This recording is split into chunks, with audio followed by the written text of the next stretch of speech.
Nítorí Tinubu àti Shettima, APC ń gbóná o. Ẹni tó bá mọ ààrẹ orílẹ̀-èdè wa dáadáa nídìí òṣèlú àti ètò ìjọba yóò ti mọ̀ pé ọkùnrin tí wọ́n ń pè ní Kashim Shettima tó ń ṣe igbákejì ààrẹ lọ́wọ́lọ́wọ́ báyìí kò ní bá a ṣèjọba ní ọdún 2027. Kì í ṣe nítorí ohun méjì, ìdí ni pé Tinubu kò lè bá ẹnìkan tí kò bá fọkàn tán ṣiṣẹ́ pọ̀ ni. Kódà kókò jẹ́ pé ó ń fura sí tọ̀hún lásán. Wọ́n lè jọ máa ṣe òṣèlú o, àmọ́ tó bá di ti ibi iṣẹ́ ìjọba wọn kò ní í jọ ṣiṣẹ́, yóò yẹra fún tọ̀hún ni.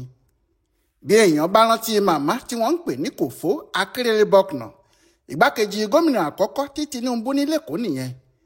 Ọjọ́ 29 oṣù karùn-ún 1999 ni wọ́n jọ búra fún àwọn méjèèjì tí ìyá náà sì ń ṣe igbákejì gómìnà. Àmọ́ ní ọjọ́ 16 oṣù kejìlá 2002, Kòfó Akérèlébọknà fi ipò náà sílẹ̀.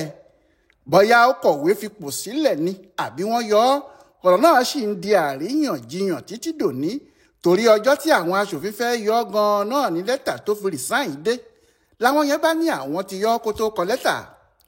Kò sí ohun tó fàjà ju pé Tinubu gbàgbọ́ pé Kòfó Akérèlé kò ṣeé fọkàn tán nítorí bó ti ń bá òun ṣiṣẹ́ yẹn àwọn bàbá tó wà nínú Afẹ́nifẹ́re ló ń lọ tú àṣírí òun fún lójoojúmọ́. Ìyàtọ̀ díẹ̀ ló wà nínú ti ìyanu àti ti Fẹ́mi Pedro. Ọjọ́ 14 oṣù kínní 2003 ni wọ́n mú un kó wá rọ́pò Akérèlé, àmọ́ wọ́n yọ òun náà dànù ní ọjọ́ 10 oṣù karùn-ún 2007. Níbi tí Tinubu sì lè dé, Abíọ́dún Ògúnléyẹ tí kò bá Tinubu ṣèjọba tẹ́lẹ̀ ló pè kó wá di igbákejì gómìnà, tí ìyẹn sì lo ipò náà fún ọjọ́ 19 péré bí igbákejì gómìnà Èkó, tí wọ́n sì kó gbogbo ohun tó tọ́ sí Pedro fún un. Kí ni Pedro ṣe? Tinubu lóhùn náà bí ẹni tí kò ṣeé fọkàn tán ni. Èèyàn wà lábẹ́ Tinubu, wọ́n já wà nínú ẹgbẹ́ Action Congress. Pedro sì fi wọ́n sílẹ̀ níbẹ̀, ó lọ du ipò gómìnà Èkó yìí kan náà lábẹ́ àsíá ẹgbẹ́ òṣèlú míì, ẹgbẹ́ Labour, láti kojú Babátúndé Rájí Fáṣọlá tí Tinubu fà kalẹ̀. Kò sì wọlé. Kò wọlé níbẹ̀, ó jálulẹ̀. Lẹ́yìn tó jálulẹ̀ níbẹ̀ tó tún fẹ́ máa jẹ àǹfààní igbákejì gómìnà Èkó lọ ni wọ́n bá yẹ àga nídìí ẹ̀, tí wọ́n sì gbé oúnjẹ ìfẹ̀yìntì tó tọ́ sí ifẹ́ lòmíì jẹ. Kódà àwọn aṣòfin ìpínlẹ̀ náà ni wọ́n yọ ọ́. Ẹni yòówù tó bá ti ń ṣe ojú méjì pẹ̀lú Tinubu tọ̀hún lọ nìyẹn o, ọ̀tá burúkú ni yóò sì bá a ṣe. Bóyá ni Shettima àti àwọn èèyàn ẹ̀ mọ irú eléyìí, torí tí wọ́n bá mọ̀ ọ́ ni àwọn ohun tí wọ́n ń bá Tinubu ṣe yẹn wọn ò ní bá a ṣe rárá. Kí igbákejì ààrẹ ti ìpínlẹ̀ Borno wá, kó wá fẹ́rẹ̀ jẹ́ gbogbo ètò tí ìjọba yìí bá ti gbé kalẹ̀, ìpínlẹ̀ Borno yìí gan-an ni wọn yóò ti kọ́kọ́ takò ó, tí àwọn òṣèlú ibẹ̀ yóò sì múra ìjà kankan. Ohun tí wọ́n fi bà ti Shettima jẹ́ nìyẹn. Bóyá ohun tí òun náà sì fi bà ti ara ẹ̀ jẹ́ ni nílé ìjọba, torí yóò ṣòro kí òun náà tó lóun ò mọ gbogbo ohun tó ń lọ. Nígbà tí Shettima wà nínú ìjọba tí wọ́n ṣe ètò owó orí tuntun, tí bàbá Gana Zulum tó jẹ́ gómìnà tó fi sípò ní ìpínlẹ̀ Borno ń fi àwọn Tinubu ṣe yẹ̀yẹ́ pé ètò àwọn ará Èkó nìyẹn, wọ́n fẹ́ fi owó orí pawó fún wọn lÉkòó ni. Àǹfààní náà gan kò sì kan gbogbo ilẹ̀ Yorùbá, Èkó nìkan ló fẹ́ máa jẹ̀gbádùn ẹ̀.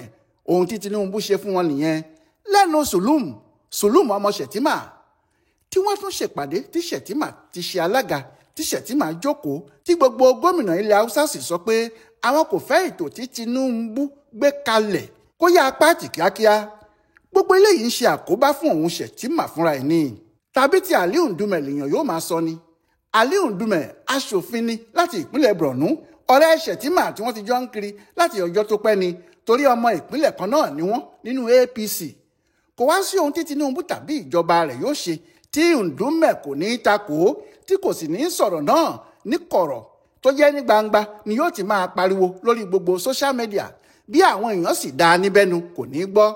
Àfi bí ẹni pé kinní kan ti wà tó ń gbé nínú sí Tinubu, ọ̀rọ̀ náà ló sì ń múra láti sọ jáde. Èèyàn ò tilẹ̀ lè mọ̀ pé aṣòfin láti inú ẹgbẹ́ APC ni, torí yóò kàn sọ̀rọ̀ falala ní tiẹ̀ ni, yóò sì máa lérí pé òun kò bẹ̀rù ẹnikẹ́ni. Nígbà tí ọ̀rọ̀ náà lè débì kan, àwọn apàṣẹ ẹgbẹ́ APC ní láti kọ̀wé sí Godswill Akpabio tí í ṣe olórí ilé ìgbìmọ̀ aṣòfin àgbà nínú oṣù keje ọdún 2024 pé kí wọ́n yọ Ndume kúrò nípò tí wọ́n fi sí nílé ìgbìmọ̀ nítorí ìwà rẹ̀ burú ju ti àwọn ọmọ ẹgbẹ́ alátakò gan lọ. Gbogbo eléyìí sì ṣojú Shettima tí kò wí kinní kan o. Ohun tí Tinubu àtàwọn èèyàn ẹ̀ ṣe ń rí Shettima bí ọ̀dàlẹ̀ nìyẹn. Nídìí èyí ní 2027 kò sí ẹni tí yóò fi ipò gbákejì ààrẹ lọ Shettima o. Ó ti jẹ́ tán bí àṣà aláṣà kó máa múra ilé ni. Àmọ́ ta ni yóò wá gba ipò ẹ̀ níbi tí wàhálà ti dé báyìí nìyẹn. Àwọn kan ti sọ̀rọ̀ YORUBA tipẹ́ tí wọ́n ní àjọṣe òun àti Tinubu tipẹ́ gan-an. Òun ló sì ṣeé ṣe kí Tinubu mú. Ṣùgbọ́n àwọn ará agbègbè ìlà oòrùn àríwá North East níbi tí YORUBA ti wá kò jọ pé wọ́n fẹ́ bẹ́ẹ̀. Àwọn gan-an ni wọ́n bẹ̀rẹ̀ wàhálà yìí nítorí níbẹ̀ náà ni Shettima ti wá. Àwọn náà ni wọ́n sì fọ́ ọ̀rọ̀ náà lójú nígbà tí gómìnà Babagana Zulum ọmọ Shettima múra láti da ìpàdé àwọn àgbààgbà APC rú tí òun àtàwọn ẹlẹgbẹ́ ń pariwo pé Shettima làwọn fẹ́, Shettima làwọn fẹ́, àwọn ò fẹ́ lòmíì. Bó tilẹ̀ jẹ́ pé àwọn kan náà dárúkọ YORUBA níbẹ̀ o, ariwo tí wọn kò lọ sókè rárá bíi tàwọn tó ń pariwo Shettima. Lára ohun tí Shettima sì fi jábọ́ nìyẹn pé ọmọlẹ́yìn ẹ̀ ni yóò ṣáájú àwọn tí wọ́n ń pariwo pé Shettima ni Tinubu gbọ́dọ̀ mú dandan. Wọ́n ló báàdì. Àmọ́ àwọn kan náà ti sọ pé rárá o, Yakubu Dogara làwọn fẹ́. Wọ́n lóun ló dáa jù nínú gbogbo àwọn tí wọ́n bá fẹ́ ṣe igbákejì ààrẹ, pé kò sẹ́lòmíì tí ipò náà tún tọ́ sí. Kì í ṣe pé wọ́n kàn sọ bẹ́ẹ̀ lórí àwọn o. Wọ́n dìde wọ́n sì dá ẹgbẹ́ kan sílẹ̀, ẹgbẹ́ tí wọ́n pè ní APC Support Group ní North East. Wọ́n wá kọ̀wé jáde wọ́n sì bẹ̀rẹ̀ kàmpéènì. Wọ́n ní Yakubu Dogara lèèyàn tó lè bá Tinubu ṣiṣẹ́ tílẹ̀ Haúsá yóò fi rí èrè gidi jẹ. Gbogbo North East nílẹ̀ Haúsá yìí láwọn èèyàn yìí ti ń pariwo tí wọ́n ń dé ọ̀dọ̀ ọba àti ìjòyè pé Dogara làwọn ń fẹ́ o. Àmọ́ àwọn tí wọ́n ń pariwo orúkọ Dogara létí Tinubu kò mọ̀ tán ni o. Bóyá ìgbàgbé ló sì ṣe wọ́n.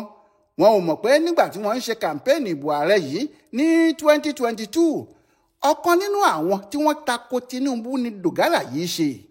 Kì í ṣe pé ó tako òun nìkan kọ́ o. Ní ọjọ́ 11 oṣù kẹwàá 2022 Dogara kó àwọn èèyàn jọ òun àti bàbá Lawal.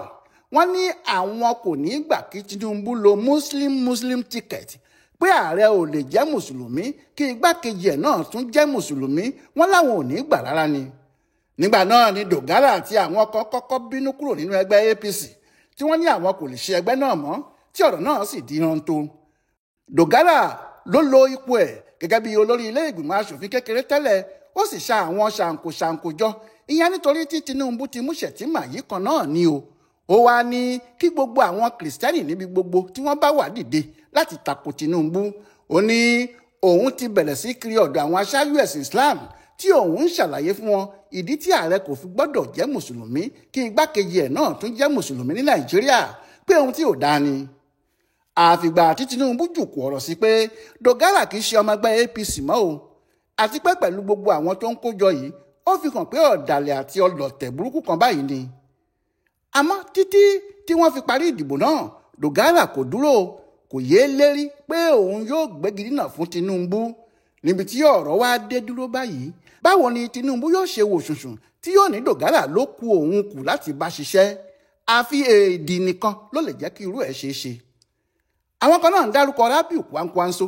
Wọ́n ní òun làwọn ń fẹ́ pé kí wọ́n pa gbogbo àwọn tí wọ́n ti ń sọ yìí tì, àti Shettima ni o àti YORUBA ni o, pé Kwankwanso ni fádà fún gbogbo wọn nítorí bàbá ni fádà fọmọ. Àmọ́ kinní kan bá àjà ò jẹ́ ní tiẹ̀, apá ẹ̀ gùdù tán lọ. Kwankwanso ti ṣépè, kódà ó fi ìyá ẹ̀ ṣáájú, ó fi bàbá ẹ̀ lé. Ó ní kò sóhun tí yóò mú òun wọ inú ẹgbẹ́ APC mọ́ láyé òun. Bẹ́ẹ̀ ó ní ohun tó rí o, àgbàlagbà tó fọtí sílẹ̀ tó màgbo, torí inú APC yìí náà ni gbogbo wọn jọ wà tẹ́lẹ̀ o. Kódà Kwankwanso àtàwọn tó kù jọ lu ẹgbẹ́ PDP fọ́ tí wọ́n fi lọ dá APC sílẹ̀ ni o. Ó sì du ipò ààrẹ pẹ̀lú Buhari tí kìí náà kò já mọ́ ọ lọ́wọ́. Ìgbà tó wà nínú APC tí nǹkan tún dàrú láàrin òun àti àwọn ọ̀rẹ́ ẹ̀ tó kù ló lọ dá ẹgbẹ́ tirẹ̀ nìkan sílẹ̀ o, ìyẹn NNPP, tó lóun ò lè bá APC ṣe. Èyí ni pé kò sí bí Tinubu ṣe lè mú un kó wá ṣe gbákejì òun, nítorí pé Kwankwanso kò lè ṣe yìí. Àwọn bíi gómìnà 4 àtàwọn aṣòfin àtàwọn alágbára APC ni wọ́n ń du ipò igbákejì Tinubu yìí o ohun tó sì mú ẹgbẹ́ náà gbóná lọ́wọ́lọ́wọ́ báyìí nìyẹn. Bí a ti ń wí yìí Shettima fúnra ẹ̀ kò tí ì gbà ó ní òun rẹ́dì láti gbéná wojú ẹni yòówù tó bá fẹ́ gba ipò náà lọ́wọ́ òun. Ó ti ní kinní náà kò ní jẹ́ ojúbọ̀rọ̀ fẹ́nikẹ́ni òun sì láwọn ọmọ ogun ó ní Zulum àti àwọn míì lẹ́yìn ẹ̀ àwọn ni wọ́n sì ń sọ pé kò gbọ́dọ̀ gbà láì jẹ́ pé ó jà bí ewèlè. Bẹ́ẹ̀ ni rìbáàdù ń jà lọ lábẹ́lẹ̀ bí àríra àdákẹ́jà ni wọ́n ń pè é nítorí gbogbo àwọn alágbára APC ló mú mọ́ra ohun tó bá sì fẹ́ ni wọn yóò ṣe. Bẹ́ẹ̀ làwọn gómìnà ilẹ̀ Haúsá wọ̀nyí ń forí gbárí gbogbo ọgbọ́n òfin tí Shettima lè lò pé kí Tinubu fi tipátipá mú òun ni wọ́n ti dànù. Wọ́n ní Tinubu ló mọ ẹni tí yóò mú ìyẹn sì di ẹ̀yìn ìdìbò tí wọ́n bá ti fà á kalẹ̀ nínú ẹgbẹ́ wọn tán. Ohun tó jẹ́ kí ìjà yìí gbóná gan láàrin àwọn alágbára ilẹ̀ Haúsá ni pé wọ́n nígbàgbọ́ pé ẹni tí Tinubu bá mú bí igbákejì ẹ̀ báyìí tọ̀hún ni yóò di ààrẹ Nàìjíríà lẹ́yìn Tinubu ní 2031. Ohun tó jẹ́ kí ìjà náà gbóná nìyẹn. Àmọ́ Tinubu wà níbẹ̀ o tó dákẹ́ jẹ́ bí omi tí ò lè gbéni lọ tó ń wò sí bí odò tí kò lè gbé èèyàn. Agbẹni má fọhùn síré a kò mọ ti ẹni tí ń ṣe ṣùgbọ́n tí Tinubu wà nínú Tinubu o tàní yóò di igbákejì ààrẹ ní 2027 ó dàbí pé Tinubu nìkan ló mọ̀ yẹn o. Ọláyíwọlá alága ló ṣe àtúpalẹ̀ ohun tó ń lọ nínú ẹgbẹ́ APC lọ́wọ́lọ́wọ́ báyìí fún bùdó àgbáyé fún àṣà àtìṣe Yorùbá World Center nínú ọgbà yunifásitì Ìbàdàn. Ẹ kú déédé àkókò yìí o.